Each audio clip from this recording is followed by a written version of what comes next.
সাহাবায়ে কেরাম দেখায় গেছেন আল্লাহর জন্য বাবার বিরুদ্ধে তরবারি ধরতে তারা পিছপা হন নাই। আল্লাহর জন্য সন্তানের বিরুদ্ধে আচরণ করতে তারা পিছপা হন নাই। দেখায় গেছেন তারা, কারণ তাদের ঈমান কামেল, ঈমানের মজা তারা পেয়ে গেছে। সাহাবায়ে কেরাম আল্লাহর জন্য যেমন শত্রুকে বন্ধু বানায় নিয়েছেন, আল্লাহর জন্য ওই রকম বন্ধুকেও শত্রু বানায় নিয়েছেন। কোরআনুল কারীমে বদরের যুদ্ধের এক ঘটনাকে কেন্দ্র করে আল্লাহ আয়াত নাজিল করেছেন যে তাদের অন্তরে আল্লাহর মুহাব্বত আর ঈমান কেমন ছিল। বদরের যুদ্ধ ৩১৩ জন গড়ে নিরস্ত্র সাহাবায়ে কেরামের বিরুদ্ধে ১০০০ সশস্ত্র কাফের লড়াই করবে। বদরের যুদ্ধে যারা অংশগ্রহণ করেছেন তাদের মধ্যে একজন সাহাবীর নাম হলো আবু উবায়দা ইবনুল জাররাহ রাদিয়াল্লাহু তাআলা আনহু। জান্নাতের স্পেশাল 10 জনের সুসংবাদপ্রাপ্ত 10 জনের মধ্যে একজন আবু উবায়দা। ওনার বাবার নাম হলো জাররাহ, ওনার নাম হলো আবু উবায়দা। আবু উবায়দা মুসলমানদের পক্ষে, আবু উবায়দার বাবা যুদ্ধ করতে আসছে মুসলমানদের বিপক্ষে। বাবা কাফেরও যদি হয়, ওই বাবার সাথে মায়ের সাথে ভালো আচরণের নির্দেশ যিনি দিয়েছেন তিনি কে? মনে রাখতে হবে, বাপ যদি কাফেরও হয়, জাগতিক কারণে তাদের সাথে খারাপ আচরণের কোনো সুযোগ নাই। বরং যদি শিরিকও করতে বলে বাবা মা, বলে শিরিক করা যাবে না, তবে এই কারণে তাদের সাথে খারাপ আচরণ করা যাবে না। আমাদের বর্তমান তরুণ প্রজন্মের একটা রোগ খুব বাড়তেছে সময়ের সাথে সাথে।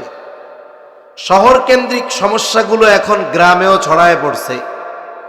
অনেক অভিভাবক খুব কষ্ট নিয়ে, ব্যথা নিয়ে আমাদের কাছে এসে বলে, হুজুর কি করা যায় বলেন, আমার সন্তান ঠিকমতো বাপ ডাকে না, মায়ের অভিযোগ ঠিকমতো মা ডাকে না, সময়ের সাথে সাথে আমাদের থেকে দূরে সরে যাচ্ছে।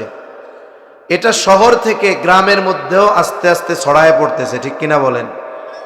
যুবকদের মধ্যে এটা বেশি, কিন্তু এটা তো কিয়ামতের আলামত। রাসূল আকরাম সাল্লাল্লাহু আলাইহি ওয়াসাল্লাম জানায়া দেন এক হাদিস, লম্বা হাদিস, ভূমিকম্প, ভূমিধস, পাথরের বৃষ্টি, অগ্নিবৃষ্টি এগুলো আসবে। কারণ কি? কারণগুলোর মধ্যে একটা কারণ হলো যে মানুষেরা বন্ধুদের কাছে টানবে, বাবাকে দূরে ঠেলে দিবে। বন্ধুকে জানে জিগার বানাবে, কিন্তু বাপরে ঠিক মতো বাপও ডাকবে না, দূরে সরায় দিবে। স্ত্রীর সন্তুষ্টি অর্জনে মায়ের সাথে খারাপ আচরণ করবে। বলেন তো, এই ধরনের ক্যারেক্টার আচরণ সময়ের সাথে বাড়তেছে না কমতেছে? আর এটা বেশি দেখা যায় যুবক ভাইদের মধ্যে। খবরদার, বন্ধুত্বের ফাঁদে পড়ে আপনি কেন বাপরে দূরে সরায় দেন? আপনি যে মোটরসাইকেলে বসে আছেন, একটু আগে দোকান থেকে সিগারেটটা কিনে খাইছেন, বন্ধুরে খাওয়াইছেন, এটাও তো বাপের টাকার, ঠিক কিনা বলেন? অথচ এই বন্ধুদের কাছে টানতেছেন, বাপকে দূরে ঠেলতেছেন। পোশাকগুলো বাবার টাকার, একটু আগে খেয়ে আসছেন বাবার টাকার। খবরদার, এই কাজগুলো আমরা করব না ইনশাআল্লাহ। কোন রাসূলুল্লাহ সাল্লাল্লাহু আলাইহি ওয়াসাল্লাম বলেন, নবীজির কাছে একদিন আসমা রাদিয়াল্লাহু তাআলা আনহা আসছেন। এসে বলে, ইয়া রাসূলুল্লাহ, আমার মা একজন মুশরিকা, তিনি আপনাকে খুব অপছন্দ করে। ইয়া রাসূলুল্লাহ, আমার মা মাঝে মধ্যে আমার কাছে আসে, তিনি যখন আসেন তার সাথে আমি কেমন আচরণ করব? নবীজি সাল্লাল্লাহু আলাইহি ওয়াসাল্লামকে বলেছেন আপনাকে অপছন্দ করে এবং তিনি মুশরিকা। নবীজি সাল্লাল্লাহু আলাইহি ওয়াসাল্লাম বলেন, যখন তোমার ওই মুশরিকা মা তোমার কাছে আসবে, অবশ্যই অবশ্যই তুমি তার সাথে সদাচরণ করবা। তাহলে মা বাবা যদি মুশরিকাও হয়, তাদের সাথে সদাচরণ, ভালো ব্যবহারের নির্দেশ দিয়েছেন নবীজি সাল্লাল্লাহু আলাইহি ওয়াসাল্লাম। আবার আল্লাহ তাআলা বলেন, ওয়া ইন জাহাদাকা আলা আন তুশরিকা বিমা লাইসা লাকা বিহি ইলম ফালা তুতি'হুমা ওয়া সাহিবহুমা ফিদ দুনিয়া মা'রুফা। আল্লাহ তাআলা বলেন, যদি তোমার মা বাবা অজ্ঞতার কারণে তোমাকে শিরিক করার জন্য নির্দেশ দেয়, আল্লাহ তাআলা বলেন ফালা তুতিউহুমা, এক নম্বর নির্দেশ, তুমি তোমার মা বাবার এই আদেশ মান্য করবা না। কারণ শিরিক যদি করা হয় সবচাইতে বেজার হয় আল্লাহ। শিরিক করার মাধ্যমে আল্লাহ তাআলার হক নষ্ট করা হয়। আর আল্লাহ তাআলা বলেন, তিনি শিরিক ব্যতীত যত পাপ আছে আল্লাহ তাআলা যদি চান তিনি সেগুলো মাফ করে দিবে। এইরকম মহা এক পাপ আল্লাহ তাআলা শিরিকের ব্যাপারে বলেন, ইন্নাশ শিরকা লাযুলমুন আযীম, শিরিক হলো মহা জুলুম, মহা অন্যায়। এই পাপও যদি কোনো মা বাবা করতে বলে, এক নাম্বার কাজ এটা করা যাবে না। তবে কেউ যদি আপনাকে আমাকে খারাপ কাজের নির্দেশ দেয়, তারে আমি ডাইকে নিয়ে চা খাওয়াবো, যে আসেন একটু চা খান। চা খাওয়াবেন? ধমক দিবেন না, হেই মিয়া কি বলতেছেন, একটু আগে নামাজ পড়া বের হইলাম, এখন এই অপরাধ করতে বলতেছেন মিয়া। আল্লাহ তাআলা বলেন, শিরকের আদেশ দিল, শিরিক করবা না, তবে রিয়াকশনে যাবা না। আদর, কত স্নেহ, কত মায়া, কত চুমা, কত মহব্বত আর ভালোবাসা। উনি নিয়ত করছেন যুদ্ধের ময়দানে থাকবো, কিন্তু বাবার মুখোমুখি হব না। তবে তিনি চিন্তা করেছেন মুখোমুখি হব না, তবে বাবার গতিবিধি লক্ষ্য করব। কারণ বাবা তার অন্তরের মধ্যে ইসলামের প্রতি আর নবীজির প্রতি ঘৃণা আর শত্রুতা লালন করত, এটা সন্তানের জানা। উনি যুদ্ধ করতেছেন আর খেয়াল রাখতেছেন বাবা কি করে। খেয়াল করলেন আস্তে আস্তে সে নবীজির দিকে অগ্রসর হচ্ছে, তার মানে তার উদ্দেশ্য ভালো না। এইবার উনি দৌড় দিয়া গিয়া বাবাকে ওই জায়গা থেকে ফিরাইয়া দিলেন, আবার নিজের জায়গায় এসে যুদ্ধ করতেছে। খেয়াল রাখতেছে বাবা কি করে।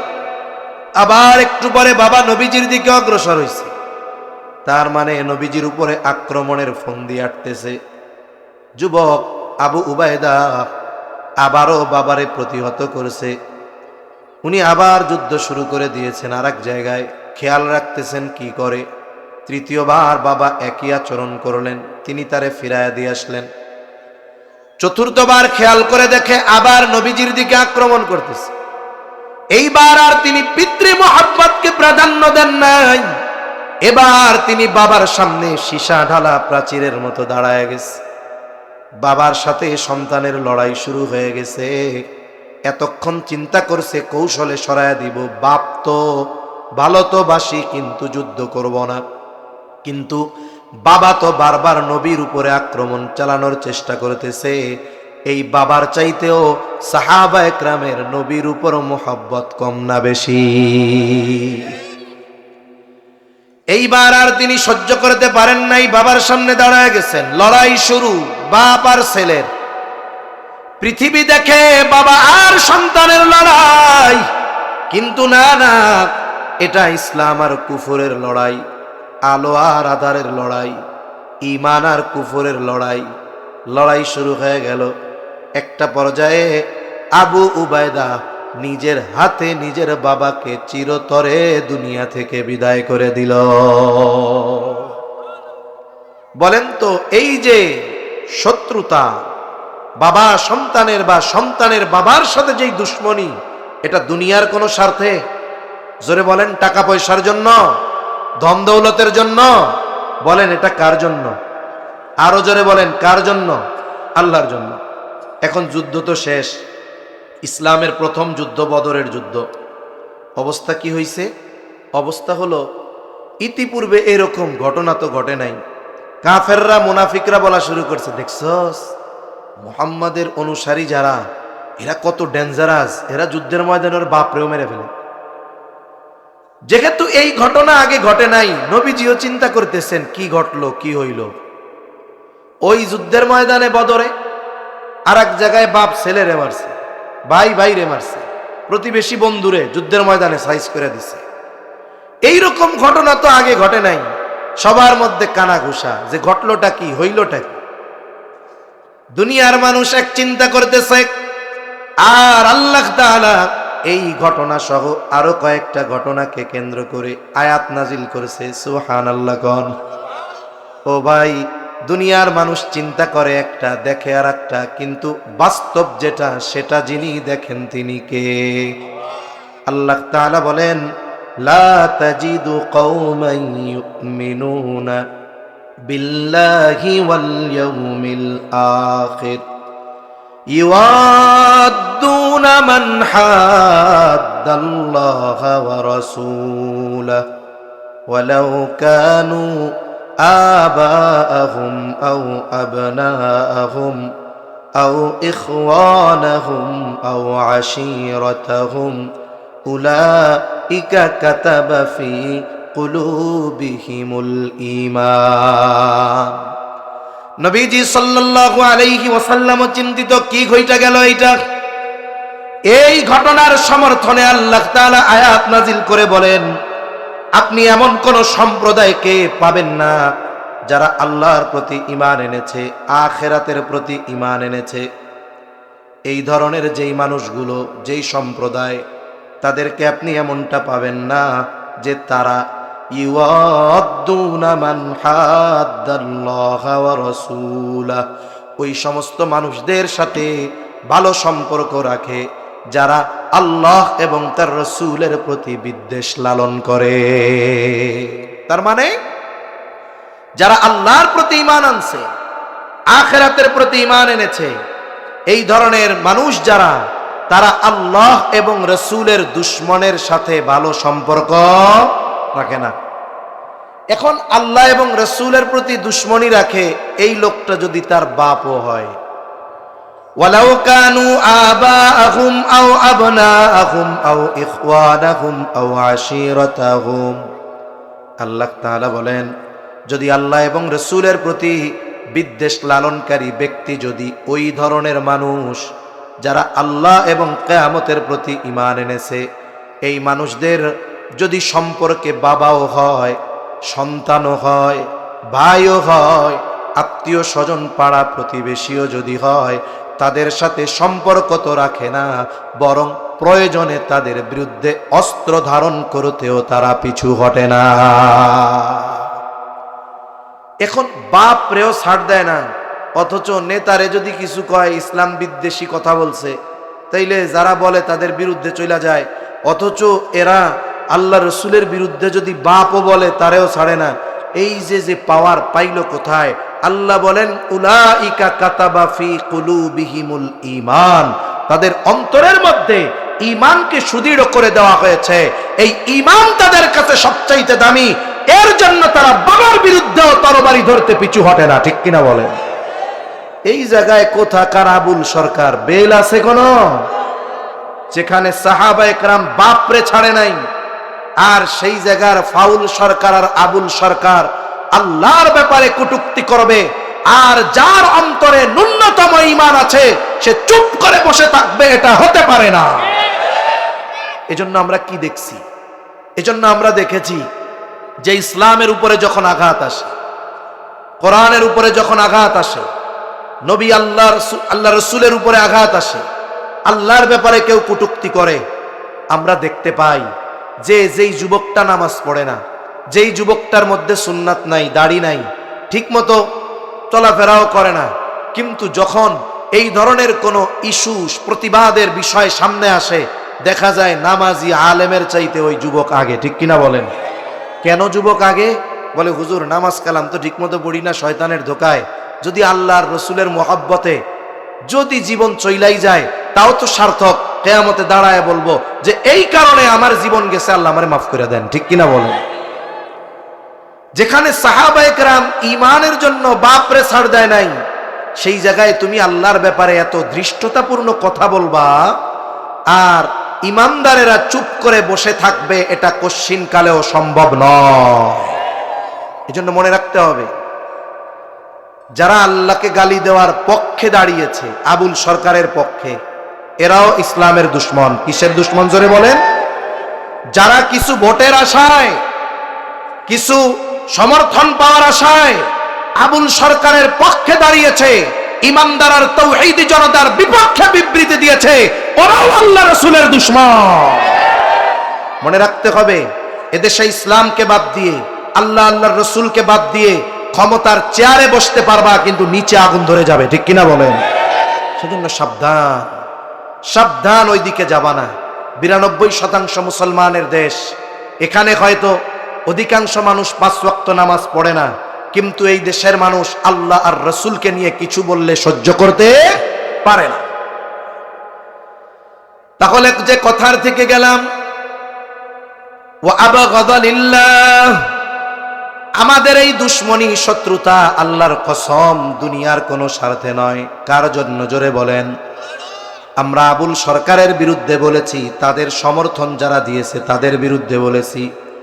যেই সমস্ত রাজনৈতিক দলের নেতা কর্মীরা আবুল সরকারের পক্ষে বলেছে তাদের বিরুদ্ধে বলেছি। আল্লাহর কসম, ভোটের আশা না, জাগতিক স্বার্থ নয়, বরং এই শত্রুতা বিদ্বেষ কোন কারণে? জোরে বলেন। আল্লাহর জন্য। আরে জোরে কোন কিসের জন্য? এজন্য নবীজি বলেন, ওয়া আবগাদা লিল্লাহ, যে বিদ্বেষ বা শত্রুতা লালন করে এটাও আল্লাহর জন্য। এরপরে নবীজি বলেন, ওয়া মানা লিল্লাহ, কাউকে কিছু থেকে বাধা প্রদান করে আল্লাহ তাআলার সন্তুষ্টির জন্য। ওয়া আতা লিল্লাহ, কাউকে কিছু প্রদান করে এটাও আল্লাহর জন্য। নবীজি বলেন, ফাকাদ ইস্তাকমালাল ঈমান, ওই ব্যক্তি যে এই কাজগুলো আল্লাহর জন্য করে, নবীজি জানায় দেন সে তার ঈমানকে পূর্ণ করলো। এখন এই কাজ আমরা করলে আমাদের ঈমান কি হবে? জোরে কোন। পূর্ণ হবে। পূর্ণ হবে। কি হবে? জোরে বলেন। পূর্ণ ঈমান আমাদের হবে। এখন ঈমানের কিন্তু একটা স্বাদ আছে, মজা আছে। এখন আপনার আমার কাছে ঈমান আছে, কিন্তু ঈমানের মজা নাই। কাজ হবে? কাজ তো হবে, কিন্তু মজা তো পাইলাম না। মনে করেন একজন ব্যক্তি যখন অসুস্থ হয়ে যায়, কিছুদিন আগে আমার খুব ঠান্ডা জ্বর লাগছে, কোনো কিছুর ঘেরানো পাই না, খাইলেও স্বাদ পাই না, একেবারে ডাল আলু ভর্তাও যেমন লাগে, গরুর গোশতও এরকম লাগে। আচ্ছা, আসো। তাহলে সবকিছুই মজা লাগে, লাগে কি লাগে না? জোরে বলেন। কিন্তু যখন ওই অবস্থা হয়, গরুর গোশত যা, মুরগির গোশত তা, আলু ভর্তাও তা, শাক ভাজিও তা, ডাল ভাজিও তা, বলে মুখের স্বাদ নষ্ট হয়ে গেছে ঠান্ডার কারণে, অসুস্থতার কারণে, ঈমানের স্বাদ আর পাওয়া যায় নাই। এখন ঈমান পূর্ণ করলাম, ঈমানের স্বাদ পাওয়ার দরকার আছে না নাই? দুইটা হাদিসও আমি আপনাদের খেদমতে বলেছি, আনন্দ। দ্বিতীয়ত মুখ দিয়াও বলছি, কাজেও দেখাইয়া দিছি তাকবীর দিয়া। এখন মনে করেন আমি বললাম আমি আল্লাহকে রব হিসাবে পেয়ে খুশি, তবে আমি রবের কোনো হুকুম আহকাম মানি না, নামাজ পড়ি না, হাইয়া আলাস সালাহ বলে আমারে ডাকে মসজিদ থেকে, আমি যাই না, আল্লাহর নাফরমানি করি, আল্লাহর দ্বীন মানি না। বলেন তো, আল্লাহর হুকুম আহকাম না মেনে আমি যদি বলি আল্লাহকে রব হিসাবে পেয়ে আমি খুশি, এটা কি বাস্তবে সত্যই খুশি হওয়া হবে? তাহলে রব হিসাবে পেয়ে খুশি এটার প্রমাণ হবে তখন যখন আমি আপনি রবের সকল হুকুম আহকাম মেনে চলবো, ঠিক কিনা বলেন? 2 নম্বর, ইসলামকে দিন হিসাবে পেয়ে আমরা খুশি, ঠিক কিনা? মুখ দিয়া বললে তো হবে না, বলে ইসলাম যা করতে বলছে করতে হবে, যা ছাড়তে বলছে ছাড়তে হবে, বলে যেটা করতে পারতেছেন না কমপক্ষে সেটার উপরে বিশ্বাস রাখতে হবে, ঠিক কিনা বলেন? আজকে আফসোস, আমাদের দেশে কিছু মানুষ ইসলামকে মাইনাস করতে চায়। ইসলামী হুকুম আহকামের ব্যাপারে তারা খুব কটূক্তি এবং ধৃষ্টতাপূর্ণ কথা বলে। তারা বলতে চায় ইসলাম, শরিয়ত, শরঈ শাসন ব্যবস্থা, খেলাফত, এগুলো দ্বারা শান্তি প্রতিষ্ঠা সম্ভব নয়। বলে কি বলে না? ও ভাই, আপনি তো কমপক্ষে ইসলাম না মানতে পারেন, কিন্তু ইসলামী পূর্ণাঙ্গ জীবন ব্যবস্থা যেখানে ব্যক্তি থেকে রাষ্ট্র সব ধরনের সমাধান আছে, এটা বিশ্বাস করার মাধ্যমে ঈমানটা তো বাঁচান, ঠিক কিনা বলেন? আপনি মানতে পারতেছেন না এক ব্যাপার, কিন্তু এই বিষয়টা অস্বীকার করার মাধ্যমে কেন বেঈমানদের তালিকায় নিজের নামটা লেখা? এজন্য পরিপূর্ণ ইসলামকে পেয়ে খুশি হলাম, বোঝা যাবে কখন? যখন ইসলাম মানব। 3 নাম্বার, আমরা তো মুহাম্মদ সাল্লাল্লাহু আলাইহি ওয়াসাল্লামকে রাসূল হিসাবে পেয়ে খুশি। প্রমাণ কখন হবে? বলে প্রমাণ তো তখন হবে যখন আমার মধ্যে রাসূলের আদর্শ, রাসূলের সিরাত পাওয়া যাবে, ঠিক কিনা? এখন এই তিনটা বিষয় আমাদের জন্য কবরেও দরকার, শুধু দুনিয়ায় না। বলে কবরের যে তিন প্রশ্ন, কবরের যে তিন প্রশ্ন, এটাও এই তিনটা বিষয়ের আলোকে। এক নাম্বার, রবকে, দিন কি, আমাদের নবীকে।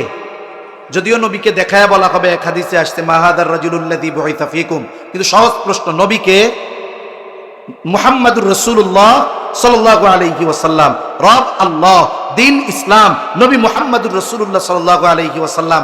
এই তিন প্রশ্ন সবাইয়ের জানা, উত্তরও জানা। তবে বিষয় হলো, যেই প্রশ্নর পরীক্ষার হলে যাওয়ার আগে বলে দেওয়া হয়, ওই প্রশ্নের জবাব হলে গিয়ে দেওয়া কঠিন হয়। দুনিয়ার প্রশ্নের জবাব লেখাপড়া করলে হলে গিয়ে দেওয়া যায়, কিন্তু কবরের প্রশ্নের জবাব শুধু মুখস্থ আর পড়ার সাথে না, বলে আমলের সাথে সম্পৃক্ত। কিসের সাথে? আমলের সাথে। এখন নবীজি সাল্লাল্লাহু আলাইহি ওয়াসাল্লাম এই তিন প্রশ্নের বিষয়ে একটা আমল শিখাইয়া দিয়েছেন। আমরা যেমন ঘুম থেকে উঠার জন্য ঘর দরজা আটকানো, বিল্ডিং, শীতের দিন, রাতের বেলা বাইরের আওয়াজ আসে না, ফজরের নামাজ পড়তে হবে, আমরা কি দেই? কই অ্যালার্ম দেই। ঘড়িতে বা মোবাইলে কি দেই? অ্যালার্ম দেই। অ্যালার্ম কেন দেই? বলে দেওয়ার কারণ হলো যেন আমার নামাজ মিস না হয়। ঠিক কিনা বলেন? এখন আমলটা কি? নবীজি বলেন, মান ক্বালা রাদিতু বিল্লাহি রাব্বা ওয়া বিল ইসলামি দীনা ওয়া বি মুহাম্মাদিন সাল্লাল্লাহু আলাইহি ওয়াসাল্লাম রাসূলা। যে ব্যক্তি এই কথা বলে, হাদিসের মধ্যে আসছে সকালে 3 বার, সন্ধ্যায় 3 বার। বলা মানে কি বলেন তো? শুধু মুখ দিয়া বলা? বলা মানে কি? এই কথার উপরে আমল করা। এই কথার উপরে কি করা? আমল করা। সকালে 3 বার আমি আমারে স্মরণ করায় দিচ্ছে, হে আল্লাহর বান্দা, তুমি না আল্লাহকে রব হিসাবে পেয়ে খুশি, ইসলামকে দিন হিসাবে পেয়ে খুশি, নবীকে পেয়ে খুশি, তাইলে ইসলামের উপরে চলো, আল্লাহর হুকুম আহকাম মানো, নবীর সুন্নাত অনুযায়ী চলো। সকালে 3 বার আমি আমারে অ্যালার্ম দিলাম, এবং সকাল থেকে সন্ধ্যা এই অ্যালার্মের উপরে আমার জীবন চালাইলাম। সন্ধ্যায় নিজের 3 বার অ্যালার্ম দিলাম, সন্ধ্যা থেকে নিয়ে পরের দিন সকাল পর্যন্ত এই 3 অ্যালার্মের আলোকে, এই কথার আলোকে জীবন চালাইলাম। নবীজি বলেন, ওয়াজাবাত লাহুল জান্নাহ। সুবহানাল্লাহ বলেন। তার জন্য জান্নাত ওয়াজিব। তার জন্য কি ওয়াজিব? জান্নাত ওয়াজিব। তাই সম্মানিত উপস্থিতি, আমরা ওই করণীয়গুলোর মাধ্যমে ঈমানকে পরিপূর্ণ করব। এই বিষয়গুলো মানার মাধ্যমে আমরা ঈমানের স্বাদ নিব। তাহলে কি হবে? ঈমান পরিপূর্ণ হবে, ঈমানের মজা দুনিয়ায় পাওয়া যাবে, আখিরাতে জান্নাত পাওয়া যাবে, আল্লাহর সন্তুষ্টি পাওয়া যাবে, আল্লাহর দিদার পাওয়া যাবে।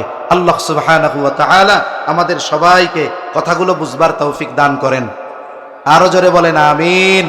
সাথে সাথে কিচ্ছু মনে না থাক, এই আমলটা সকাল সন্ধ্যা করব তো ইনশাআল্লাহ। আল্লাহ তাআলা এই আমল করার সাথে সাথে, মৌখিক আমলের সাথে সাথে প্র্যাকটিক্যাল আমলটাও আল্লাহ করার তৌফিক দান করেন। আসসালামু আলাইকুম ওয়া রাহমাতুল্লাহি ওয়া বারাকাতুহু।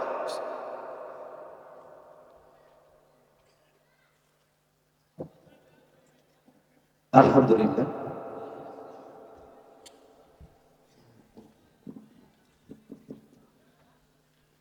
এতক্ষণ অত্যন্ত গুরুত্বপূর্ণ নসিহত পেশ করতেছিলেন আমাদের আজকের মাহফিলে আমন্ত্রিত মেহমান হাফেজ হযরত মাওলানা ইসমাইল বুখারী।